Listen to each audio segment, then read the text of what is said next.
In this, the very first case of Haunted or Not, I visit a Masonic hall where an eyewitness claims to have seen a 7-foot manifestation. And it froze me, and when I say froze me, it froze me. I turned, I looked to see what I can only explain was a 7-foot high figure.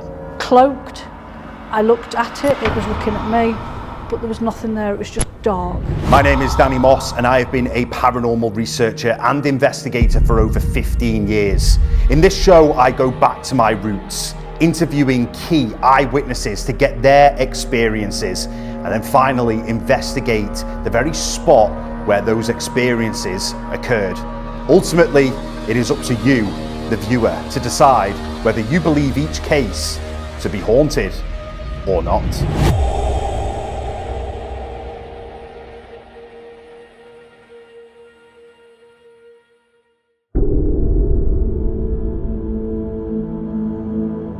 Well, the first ever case for Haunted or Not had come in, and we were travelling to Wales, to Farfield Hall, a Masonic hall built in the mid-1800s. As I entered the building, I didn't really get any vibe at all. Now, I'm not a sensitive in any way. I am a very scientific and sceptical investigator.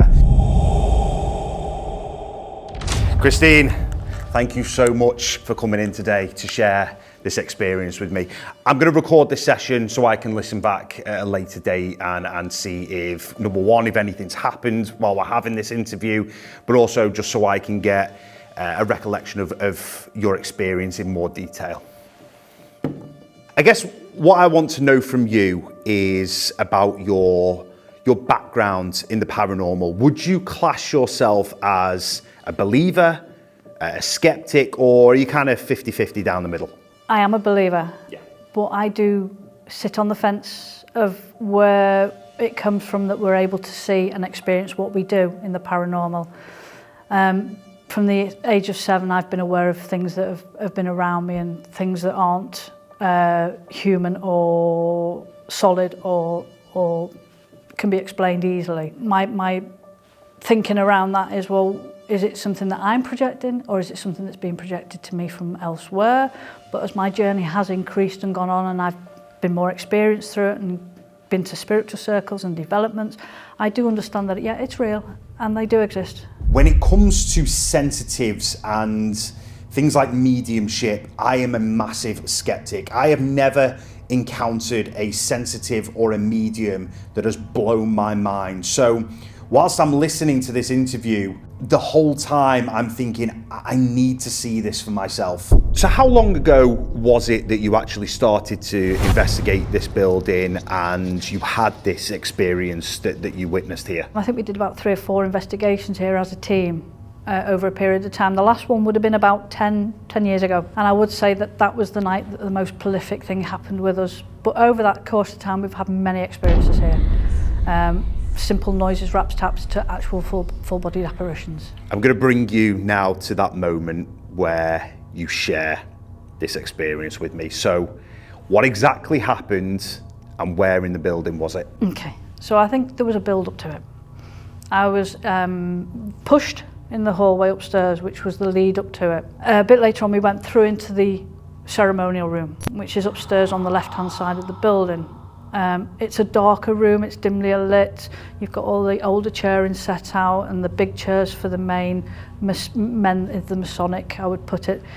And we were stood there, or I was stood there, we had 2 of the team in front of me, 1 sat in the ceremonial chair at the end and another guy stood over by the wall. And I'm looking around, perusing the room, looking for anything, and I became aware of this intense, overwhelming feeling, but the coldness that came with it.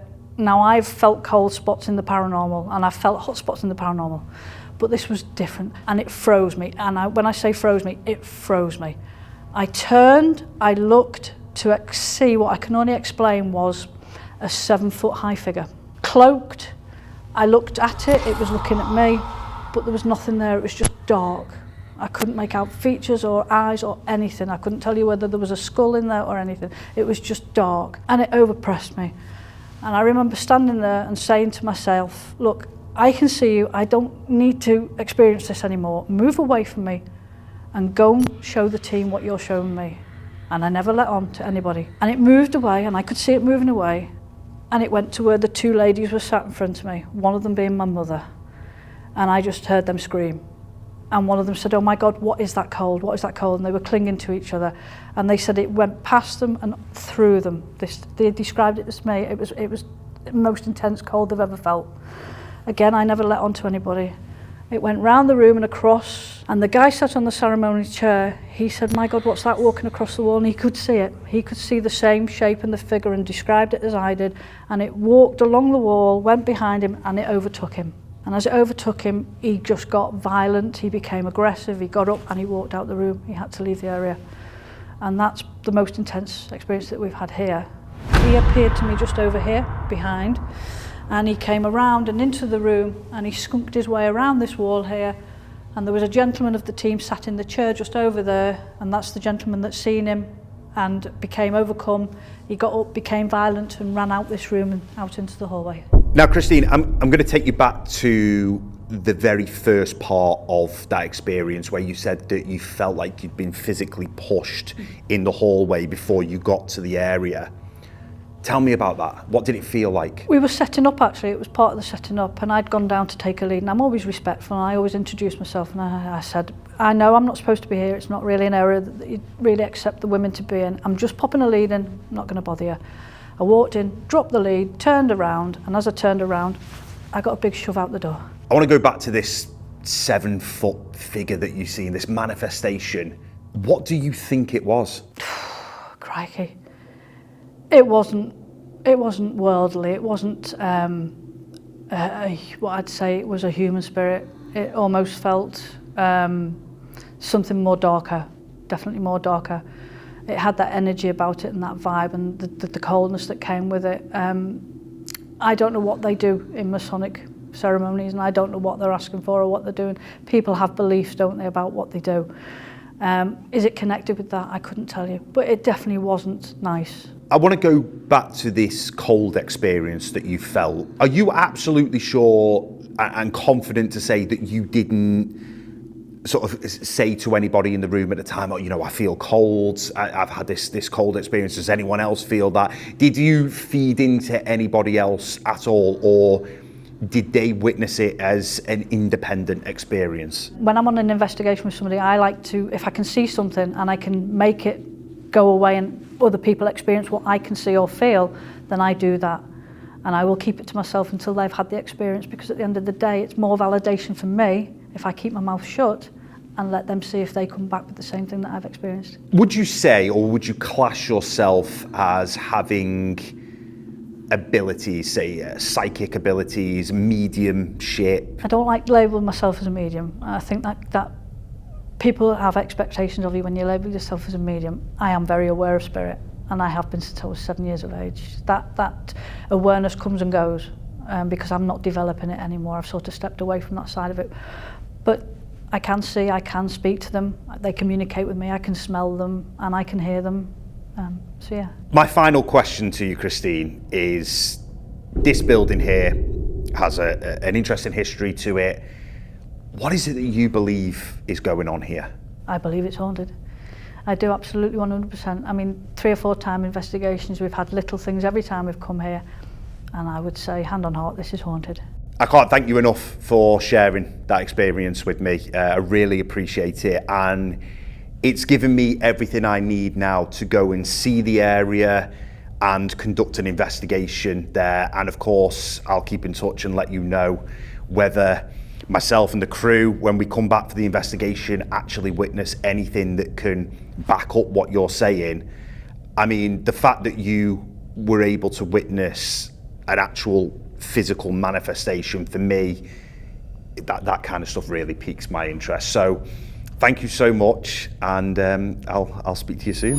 Now, Haunted or Not is a brand new show, and the way that I investigate is to match my investigation techniques to the eyewitness account. So if it's visual, we're going to be using lots of cameras, different types of cameras. If it's audible, we're going to be using high-tech digital voice recorders, rigging the building with as many voice recorders as possible to capture what is going on. My job in between the interview and the investigation is to delve into the history of the location. Now, Farfield Hall was built for Charles Davidson, a shipping merchant, in 1878. And I couldn't find anything about what the hall was built on in terms of the land and what previous structures would have existed here. There is no gruesome history, there is no history to kind of take note of. But when it becomes a Masonic hall, this always kind of piques my interest, because you just don't know what goes on in these secret meetings with the Freemasons. I was always led to believe that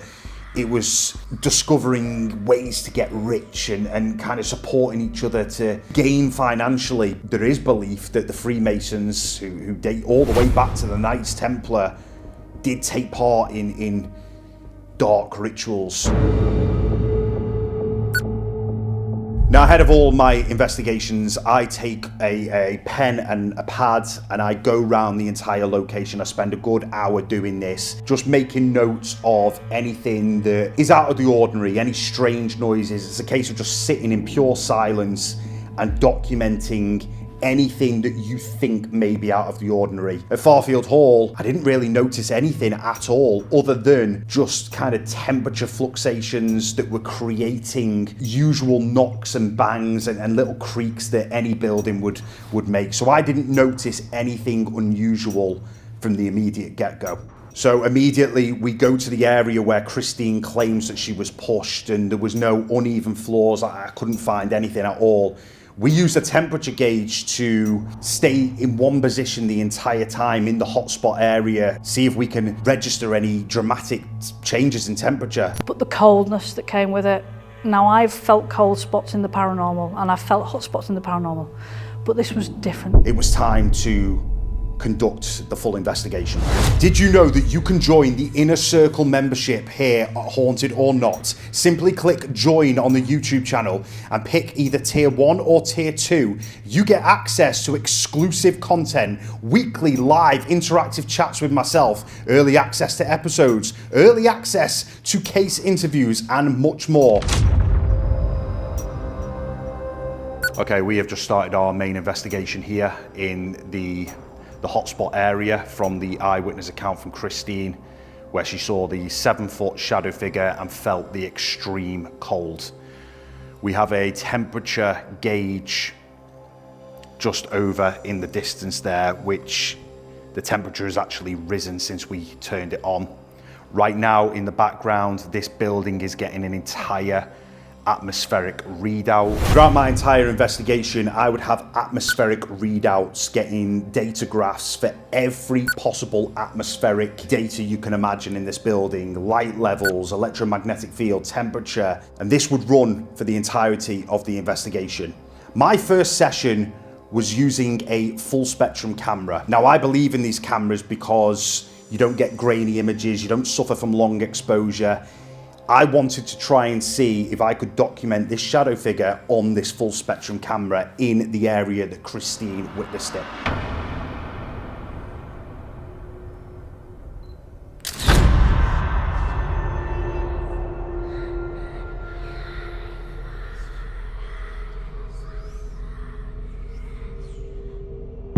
There is something in this building, a manifestation of any kind.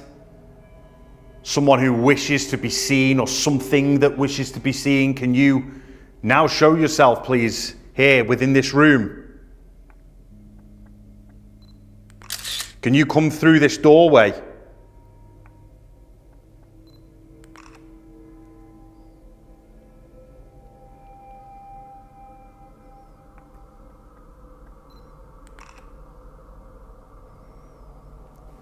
I've heard from someone recently who claimed that they saw you walk into this room and you brought with you a severe change in temperature. Can I feel that now here in this room, please?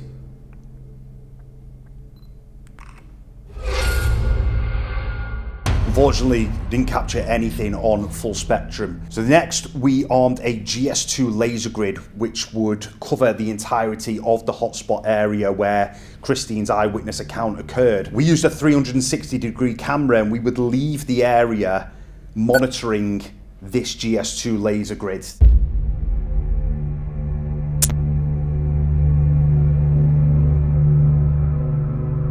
Now, in all of my investigations, you are going to be introduced to the Intravox device, a device that I created over 10 years ago. What this device does is use hertz frequency and white noise to create a sonar effect of sound wave that causes unique vibrations within the building. It's the idea of stone tape theory, memories that have imprinted themselves on the structure of the location. The Intravox device is designed to trigger and wake something up. Sometimes this creates very, very strange audio phenomena. We headed downstairs and we would activate the device to see if anything would occur within the building.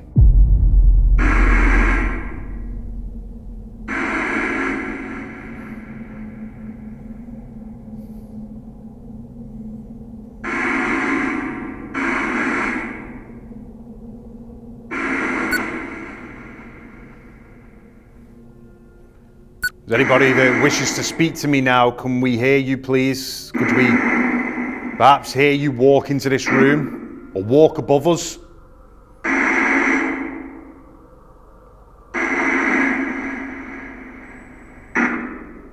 I have tested the Intravox device in hundreds of buildings across the country and in America, and when it does work, it is absolutely mind-blowing. Sometimes I have heard voices, sometimes I have heard disembodied movement, but more often than not, as is the case with the paranormal, it is a rare occurrence. I believe that this device is the trigger for paranormal activity. And when I say paranormal, it doesn't mean ghosts. It just means an unusual event, a not normal event. Can you perhaps create a knocking sound for us, like this?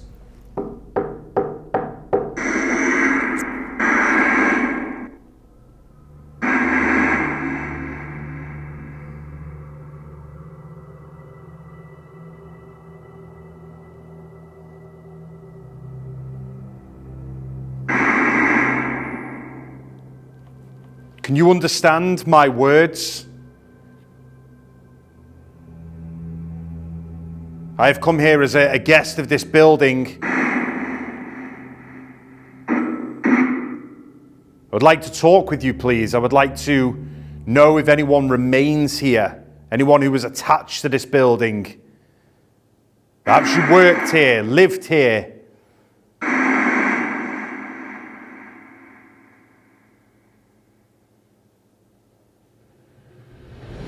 Our long investigation of Farfield Hall was over, and we now moved into the review session. We didn't witness a single thing firsthand at Farfield Hall, but we were checked back on the 360-degree camera which we left in the ceremonial area monitoring the GS2 laser grid. And unfortunately, for the 3 hours that we left it up there, not a single thing happened. We captured no audio phenomena and nothing broke the actual laser grid either. We also left a camera on a temperature gauge. If you remember, Christine claimed that both herself and others felt a dramatic cold breeze. Now, we left a camera on this temperature gauge and we didn't notice a single dramatic change in temperature. In fact, if anything, the temperature slowly started to rise throughout the night because of the heating on in the building. Now, one of the main things that we do during every investigation is we leave atmospheric data graphs recording data throughout the entirety of our investigations. These measure absolutely everything. And the reason we do this is to see if we can pick up on any dramatic atmospheric changes at any point during our investigations. Here at Farfield Hall, we didn't notice a single spike in any of the graphs. But the biggest reason we do this is to see what happens when we activate the Intravox device. Now, throughout my time using the Intravox, I have seen data graphs go absolutely crazy within 5 minutes of turning the device on. Why this happens remains a mystery, but it backs up my theory about triggering potential paranormal events and causing unique vibrations within the fabric of the buildings. At Farfield Hall, we didn't notice a single spike in any of the data graphs whilst activating the Intravox device. Now, right at the very end of our investigation, as we were packing up equipment, something happened. Take a look at this. We have just wrapped up our investigation here at Farfield Hall, and There's not been a single moment. Did you hear that? Yeah. Right, Alice is sat there and there's just been a noise right here. Now, the reason I started recording is because we were just going through the final bits about, do we need to get final shots for the episode? And we heard a thud over at the back there. And then literally on cue, as I'm filming this, I hope the audio's just picked that up. Now, we've not heard these noises all night. If there is someone who is listening to me in here, somebody who is trying to make themselves known, can you make a noise now for me?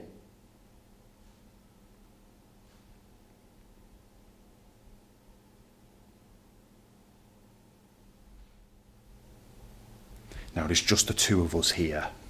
The caretakers are on the other side of the building, but those knocks definitely came from in this room. Yeah, there was one like that end and then one this end when I was sat down.